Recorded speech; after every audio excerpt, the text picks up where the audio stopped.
Welcome to Delegate to the Top, abusing Kerberos for arbitrary impersonations and remote code execution.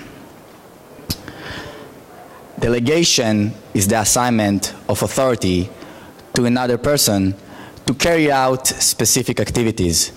It is one of the core concepts of management leadership. While delegation is being used, and it's a very powerful and effective feature, if you delegate too much, it could lead for devastating results.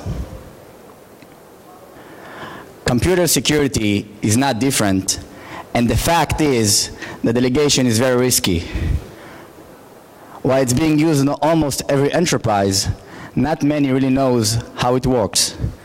So if you're on the defensive side, you should know the implications of using delegation, and if you're on the offensive side, you should add delegation to your hacking arsenal, since it enables many escalation opportunities which will stay under the radar. So my name is Matan Hart. I'm a security researcher at CyberArk. Previously, I was a forensic investigator and a malware analyst in the Israeli Air Force and the Israeli Defense Forces. But now my focus is on Kerberos and Active Directory security. You might disagree with me, but I think that PowerShell is the best scripting language in Windows today. And if you didn't notice yet, I'm a huge fan of the TV show Mr. Robot. So in this presentation, I'll explain what is delegation and how it's been performed in Windows networks. We will deep dive into the different delegation types and configurations that are available in the Windows Active Directory and discuss the limitations and the security risks they introduce. Using a tool I've built and a demo, I will show how an attacker can impersonate another user and escalate privileges, and then maybe even get remote code execution through unintended services. Finally, I will share some guidance and defense strategies to detect and mitigate malicious delegation activity. But let's just start with the problem. Double hop is the act of maintaining credentials between two or more connections. In the typical scenario, when a user accesses a server, such as a web service, and that web service needs to access a remote resource, such as a database, in order to retrieve data back to the user, the front-end service will use its own credentials to access that resource. Those credentials are basically the account which runs under the front-end service. This imposes two limitations which are very problematic. First, there is no way to audit who is the first user who accessed and retrieved the data from the resource, because the front end will be logged as the account who took that information from that resource. Another problem is that sometimes this resource needs to be accessed by the original user to comply with several restrictions and authorization rules. Kerberos delegations solves this problem by allowing the front-end service to obtain Kerberos tickets on behalf of the user and access with them to act on behalf of the user and access the resource. So when the resource get those tickets, you'll authorize and get and be accessed by the user himself. Unconstrained delegation was the first delegation that introduced back in Windows 2000, and it allowed the user to the front-end service to fully impersonate the user to access the resource. It required two things. First, the user has to forward his own ticket running ticket to the front end to reuse it. And second, the front end has to be trusted for delegation in the domain controller. Let's look how it's looked behind the scenes. If you are not very familiar with Kerberos, it's fine, you will get there. So first, the user obtains a forward ticket running ticket using his own ticket running ticket. Basically, it's the same ticket, but now he has the forwarded flag, which allows him to forward it to the front end. then the client will receive another ticket to access the front end. Then the client will generate a session key, encrypts the ticket granting ticket, and put that session key inside the service ticket. The client then presents those two tickets to the front end, so the front end is being able to decrypt the service ticket with his own key, extract the session key, and then decrypt the ticket granting ticket. When the front end have this ticket, it can go to the domain controller and ask for service tickets on behalf of the user.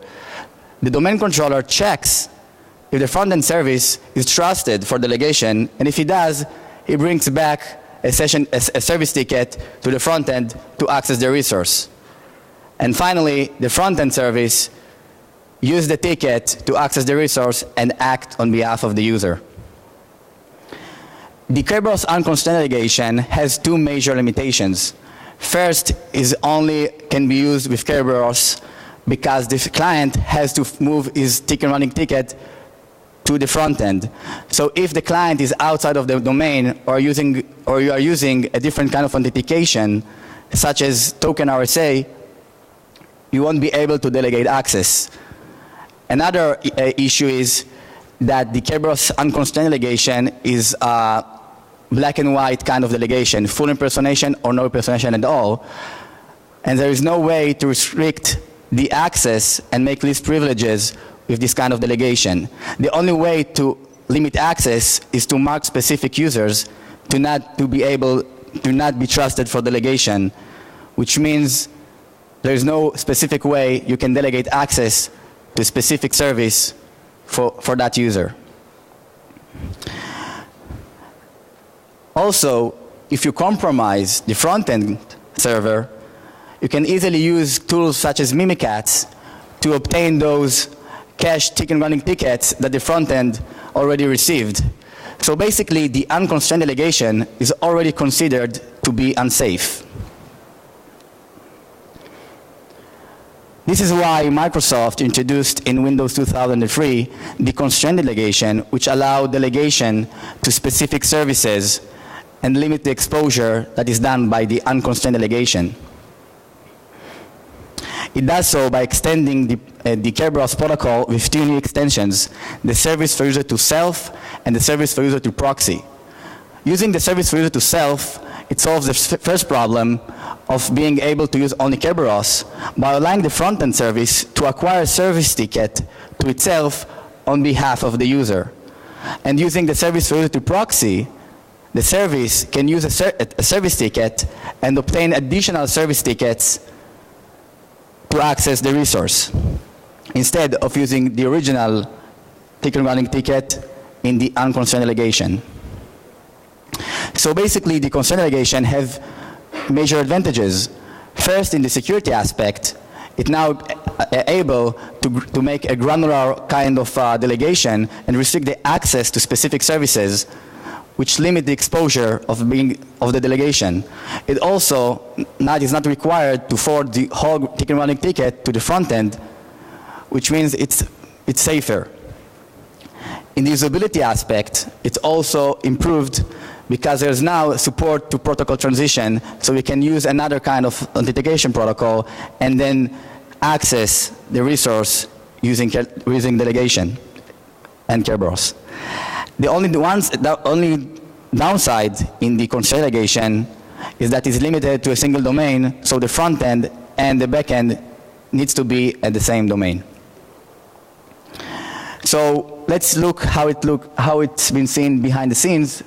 So first, the client authenticates to the front end using a non-Kerberos authentication, because we can use protocol transition. Then the front end uses the service for user to self extension to acquire a service ticket on behalf of the user to himself. Later, with that ticket, we can use the service for user to proxy to obtain additional service ticket to access the backend. And finally, with that ticket, we can access the resource to act on behalf of the user. There is one scenario which was problematic for me. In that case, there are basically no communication between the client and the domain controller at all. So I was curious to know how the domain controller is being able to verify that the client is legitimate and is really authenticated to the front-end service. So I read in the Microsoft documentations, and I found out that it basically does not. The domain controller fully trusts the front-end service to authenticate the user. And basically, that front-end needs to supply only the username in order to impersonate the user, which means it can impersonate whoever he wants. Don't worry, I didn't invent something. It's a feature Microsoft invented. It's not a bug, which allows the front-end service to make any kind of arbitrary impersonations in order to get access to the allowed service. So it's also not going to be changed soon because it's an expected behavior Microsoft implemented. However, Microsoft does mention that the combination of the service for user to self and the service for user to proxy allows to the services that allowed for delegation a degree of power which is similar to the domain controller itself. At that moment, I was curious to see how we can leverage this kind of authentication and maybe gain more than what it's expected to have. So let's see how those services are being restricted in the Kerberos consent delegation. So service principal names uniquely identifies a service in the domain, and they are used by the Kerberos protocol to map and associate a service to a service logon account. And without them, Kerberos is unable to issue service tickets. Those service principal names basically contains the service type on a specific server, and they sometimes even can provide a port. Some examples of those service principal names are HTTP for web services, SMTP and POP3 for mail services, and CIFS for printing and file sharing. But basically, there are many, many SPNs that you can use. Those services that are trusted for delegation are running under an account which has been configured to use delegation.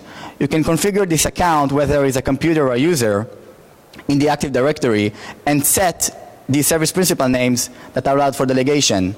You can configure this configuration only by a domain administrator, and this account must be associated with a service principal name. In order to enable protocol transitioning, you also need to set the account to act as part of the operation system, which by default is only granted to the system account. So now that we know how delegation works and how you can configure it, I started to think how it's possible to gain this account and then use it to make malicious activity. But first, we need these privileges. So let's see how it's possible to get this account in the network. So defer those accounts from the standard user accounts in your network because they're easily discovered through the Active Directory. You just need to filter those accounts and then check where the service principal is located so you know the servers that are using. They're also very accessible and exposed by the service that they host. So if it's a web service and you have some kind of exploitation to IIS, you might get this account as well. Because there's some kind of a service accounts, they are usually unmanaged with no password policy and whatever, and they're often neglected. So it's easier to find them and exploit them than the usual accounts. Another interesting point is that if you're familiar with Kerberos, those accounts are by default able to be exploited in that way because they must be registered with service principal names, and if they have a weak password, they probably could obtain a service ticket to them and then try to brute force the ticket offline to extract the password again. And if you already compromised the server which they are in, you will probably find the credentials of those accounts in memory because those accounts are always logged on with the service, and the credential will be cached in memory. I wanted to look how in different configurations and how many products and solutions use this kind of configuration the constraint delegation with protocol transition. And I was amazed to see how many vendors, especially security vendors, need that kind of configuration. But basically, it makes sense because any kind of solution which is placed outside of the domain, such as a firewall, but needs to have access to a service that is in the domain, it needs to use this kind of configuration. Let's look for one example how a major vendor that I guess most of you use, which I can't say the name, is using constraint delegation with protocol transition to allow single sign-on with smart card when the clients are not joined the domain. What I see that their best practice configuration, they request that each domain controller must be delegated to with the CIFS, LDAP, and protected storage service principal names. And this was only modified a year ago, so it is not like a legacy thing. So now we know that we have an account which in their security considerations, they don't say that is privileged. So I don't know how they secure it, but is able to delegate access to the Active Directory. So at that moment, I started to think, what is the attack surface an attacker can have once he have this kind of account? How we can leverage those privileges to gain malicious intentions. So first, our attack surface is determined by the attribute in the Active Directory, which is called allowed to delegate to, which contains the list of service principal names that service is allowed to delegate. So the common service principal names I've seen that are used with delegation are HTTP for web services, MS SQL SVC for SQL databases, host for computer management, CIFS for file servers, and LDAP for the domain controllers. So we know that we have a lot of attack surface, there are many servers that use this kind of delegation. So at that moment, I started to think how we can stretch and make malicious activity above the original and the intended functionality. And because service principal names are only restrict service and not a specific usage or to application, it's not so hard to find ways to make more than what the application should have do. So some examples I thought about is first, except from the fact that we can elevate privileges by making arbitrary impersonations with this account, we can also make data exfiltration just by making accessing the application, the file share database that has been allowed to delegate to and extract the data. But more interesting is how we can gain remote code execution. So databases should be used only to retrieve and update data, but actually, if I can impersonate the DBA, nothing stops me from enabling XPCMD shell and then running command through it. So while the application should be only used for SQL, you can run commands to that machine. Also, a nice example is that web services use the HTTP service, but also PowerShell use it, because PowerShell is also running commands through HTTP service, which means that even if you have a web service for IIS, you can use PowerShell to execute arbitrary commands. Host is the computer management, which means that you can do whatever you want with it. As the example I showed before, when you have LDAP delegation to the domain controller, you can basically run the DCSync attack to replicate accounts, hashes, and do whatever you want. You basically have a domain compromise at that moment. So let's make a quick recap. First, in order to make the attack flow, we need to hunt an account which is trusted for that delegation, the constraint delegation with protocol transition. Find it in the Active Directory, find a way to get to this account. You are the hackers here, find a way. And then when you have the account, impersonate arbitrary users that are allowed for delegation. By default, only the default domain administrator cannot be delegated. So it can be the CEO to access a specific file, or it just can be a domain administrator to elevate privileges and gain access to somewhere. It doesn't really matter. At the end, You just need to access the service with the ticket and do whatever you want because you can be whoever you want. So I made a tool, and I call it Mystic, on the comics character in Marvel, which could change her shape and impersonate another person. With Mystic, you can find accounts which are trusted for delegation by querying the Active Directory, as well as read delegation flags and attributes. And most importantly, if you have the constraint delegation with protocol transition user, you can use it to impersonate arbitrary users just by supplying the username.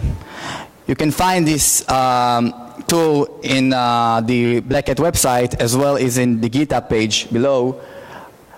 This tool is using only built-in functionalities in Windows, so please, you can use it both for the defensive side and the offensive side. Don't make it a virus. I would like to show you a demo how I can leverage a web service to gain remote code execution with PowerShell, and then use Mimikatz to make a DC sync attack and replicate the Kerberos TGT, which can be used then to make golden tickets.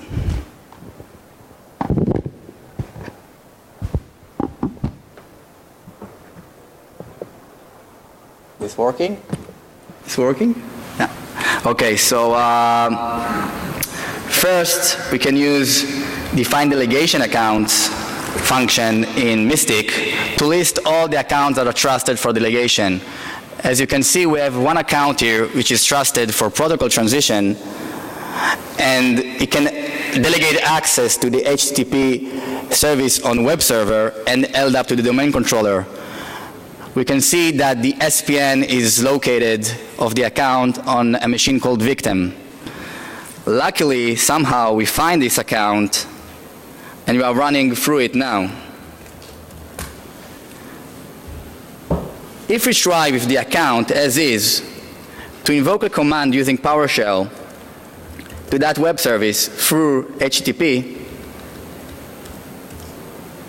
let's see what happens. Let's try to make UMI and list the C directory.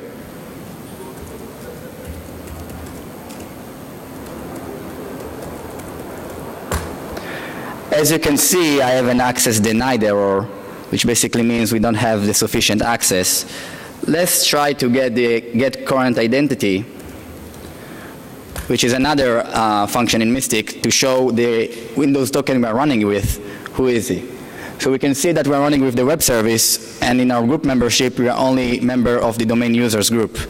So maybe this is the reason why we cannot execute command on the web server.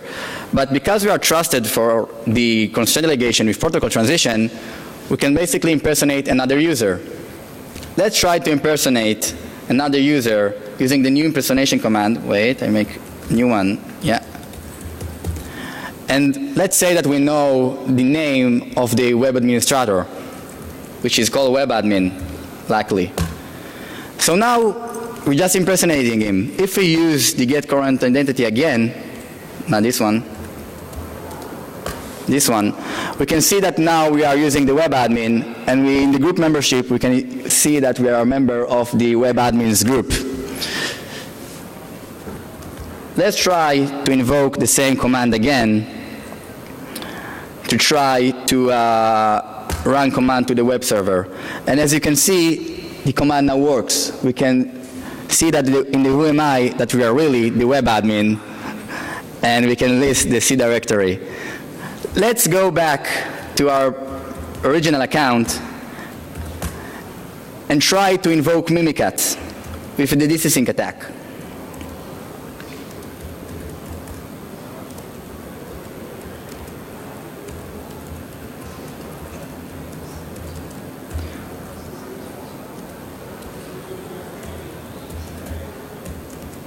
So what we're basically trying is to replicate the Kerberos TGT account.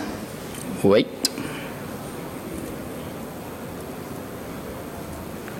Not working.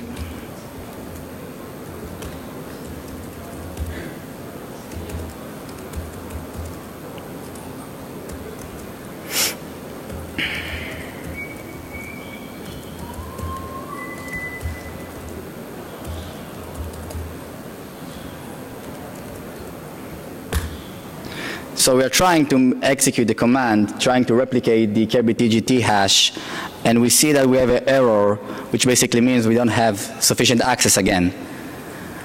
We know that this async works with domain admin privileges. Let's use the read delegated flag function in Mystic and map all the user groups, all the accounts in the domain admin group, the domain admins, which allowed for delegation in order to impersonate. So we see that we have two accounts. We are a member of the domain admins. Let's try to take one and impersonate him.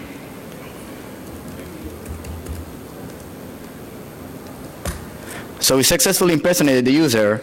Let's try to invoke Mimikatz now again with the right access privileges.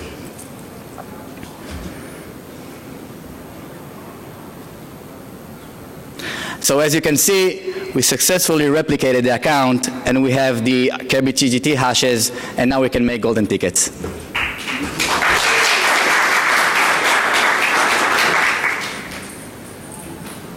Okay, so if I already convinced you that delegation could be abused for more than what it thinks, I might surprise you, and it's not over yet.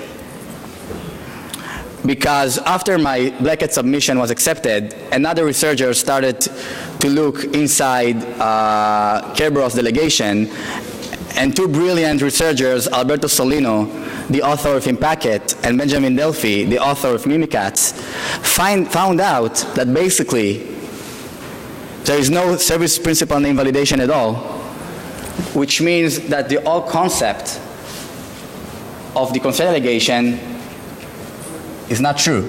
There is the service principal name are not a security boundary, which means there is no service restriction. So what we do have, Kerberos protocol is all about tickets and secret key cryptography. So a service validates a service ticket by making sure it's been encrypted with the right secret key. That key is basically the password hash of the service account, which runs under the service on the remote server. This means, if you think about it, that every ticket that is being encrypted with the same secret key, the same hash, means that they are fully interchangeable. It doesn't really matter if it's for the CIFS, for file sharing, or host for all the computer management. Because computer accounts are already have multiple SPN registered automatically, and there are many accounts that have multiple SPNs associated to that account, this means that are all interchangeable. Even more, if you have two different accounts, but they have the same password hash, and user accounts by default use RC4 encryption, which is unsalted, means that if you have the same password, they have the same password hash. So if you use some kind of imaging to duplicate accounts, or you have a default password in your organization, this means that even if you delegate access to a specific service, it means that it could also go to the other account which might be on a different server. Let's see an example.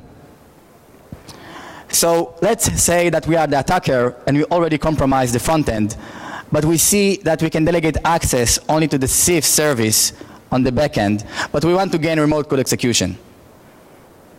I don't know a way how we can make a remote code execution to the CIFS service.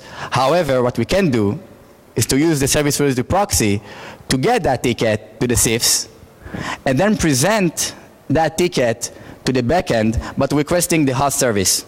It works because it works when the backend has the same two services associated to this account.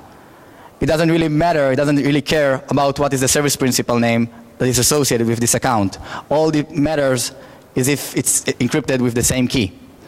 Moreover, we have another service which uses the same account under it. We can use the same ticket and request access using any kind of service we want, as long as they are both under the same account.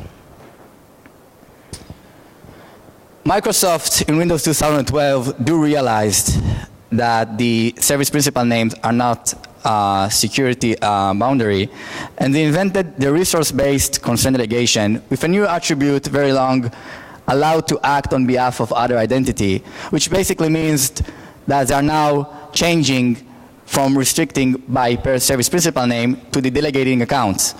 This attribute is assigned to the backend instead of the front end, which means that the backend now have control and decide who is the accounting that can delegate access.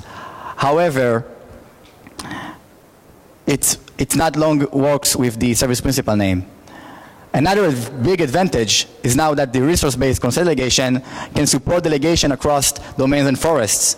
So you can have a backend in another branch and you can still delegate access to it. The only requirement in the resource-based constraint delegation is that the server, the front end, should use Windows 2012 as well as the DCs that are between. I'm not sure if this is a good thing or a very bad thing, the resource-based constraint delegation, when we talk about security, because now there is no service restriction at all. And if the backend already trusts the front end, and we know that the front end cannot be trusted, the attacker can do whatever he wants to that backend. And because now we can delegate access to another domain or forest, this enables an attacker very interesting opportunities for lateral movement and escalation. With all that said, let's talk about defense. So first, I advise for you, for the blue team, to use Mystic to list all the accounts that are trusted for delegation in your organization. If you use, for some reason, the unconstrained delegation, change it. Understand the services that you delegate to and change to the constrained delegation. If you use protocol transition, check why you need the protocol transition. If you don't have to, don't use it. Another important suggestion is that you need to think that the security level of the front end should be at least as the same as the services that you delegate access to. So if you delegate access to a domain controller, that server should be at the same level of security of the domain controller. And I hope it's a good enough. Detecting this kind of activity through the event logs could be only available from Windows 8 and Windows 2000. And Microsoft improved the successful logon event with new impersonation level attribute. So now you can see the delegating account as well as the delegated account. This log is both on the front end as well as the back end. You can also detect this through network if you listen to the traffic that comes from or to the domain controller by seeing the TGS request and TGS replies in the service related proxy extension.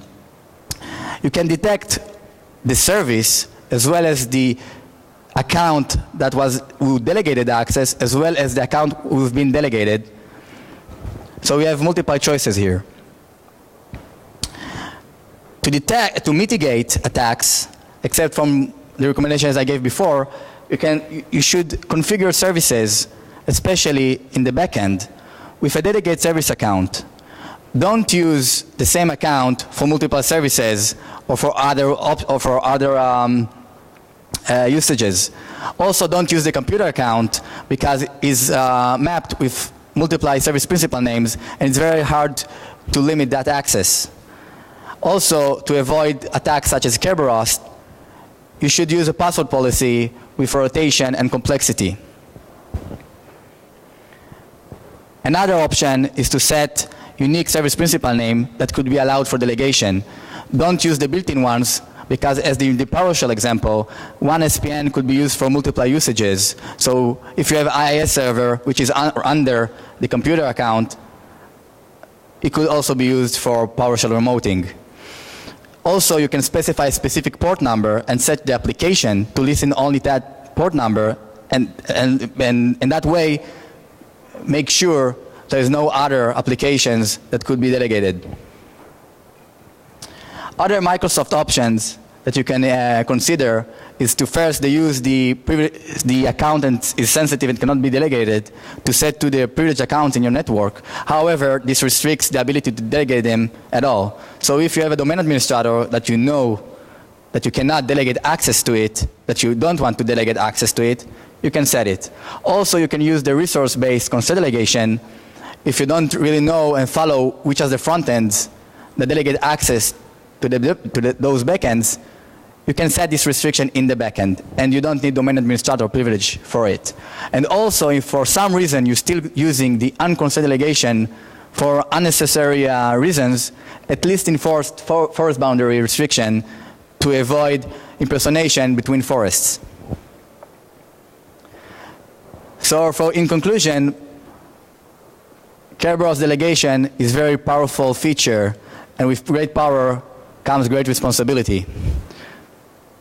You should know that if I'm talking here today about Kerberos delegation and how it could be abused, somebody else is already doing it already. Also, service and service accounts are always a weak point in any organization, and you should know that the risks they introduce are more than what you think. So you should try to limit them as much as you can, because it's very hard to expect and to know what's their real power. And lastly, if you are in the blue team here, I really suggest to check what kind of delegation you use in your network and try to harden it as much as you can. I know it's hard, but it is possible, and it's rewarding. Questions? Yes, please.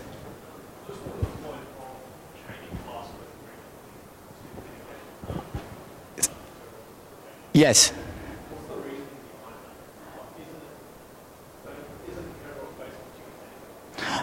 So the question is why I should change the password regularly in Kerberos. That's the question? Okay. So basically, service accounts, when they have SPN, if they are based on user accounts which have a weak password and encryption, you can get a ticket for it. And because Kerberos is using secret key cryptography, if the password is weak, you can take that ticket and try to brute force the ticket offline. It's a matter of maximum days. You can use tools like Hashcat and John the Ripper to do it for you. So if you have a long password, it's make it infeasible. So this is why you should change it regularly with complex password. Okay? Yes? Regarding the Mystic tool, yes. if I have big accounts how does it do it? Does it query the green control to get the disability account? Okay, so the question is how Mystic knows what are the accounts who are trusted for delegation. So yes, it queries the Active Directory with a specific filter, which check the user account controls and attributes to map those accounts, and then get another attributes to give you a good view of the account and what it is capable of. It also been updated with the revelations of Benjamin Delphi and Alberto Solino to also show the extra vulnerable services that might have been because of those accounts. Okay? More questions? Yes? I'm not hearing you.